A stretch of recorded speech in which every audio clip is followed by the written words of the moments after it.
alam natin na marami ang sasama sa atin bukas na nagpahayag na iba-ibang grupo at kampante kami na talagang mapaparalyze. Ngayon pa nga lang, sabi ko sa kanila, isubukan nga natin kung epektibo pa. Nakita naman natin na wala talagang masasakyan at nasabay pa dun sa payout ng mga drivers.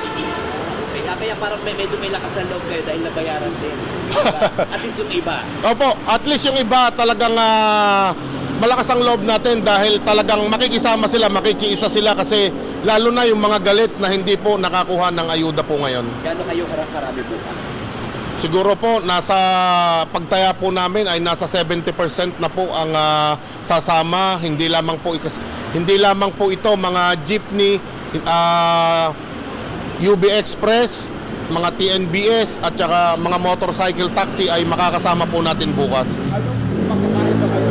Ang ba kayo na gagawin yung transport strike kaysa sa mga nagdadaang mga transport na ginagawa nyo? Kasi ngayon parang may krisis, matindi yung krisis sa langis. So, Matindi kasi yung krisis po ngayon na kinakaharap natin dahil nga po lahat apektado. Hindi po ito tungkol sa prangkisa, hindi ito tungkol sa rehistro, hindi ito tungkol sa kooperatiba, hindi ito tungkol sa consolidation, kundi yung mawawalan ka ng hanap buhay nang wala kang kalaban-laban dahil sa pananamantala ng mga oil companies na nakita natin at narinig naman natin sa Senado na dapat hindi nga umaabot sa 70 pesos, 60 pesos yung presyo ng petrolyo. Bakit 120% ang itinaas nito na hindi naman po maipaliwanag ng Department of Energy?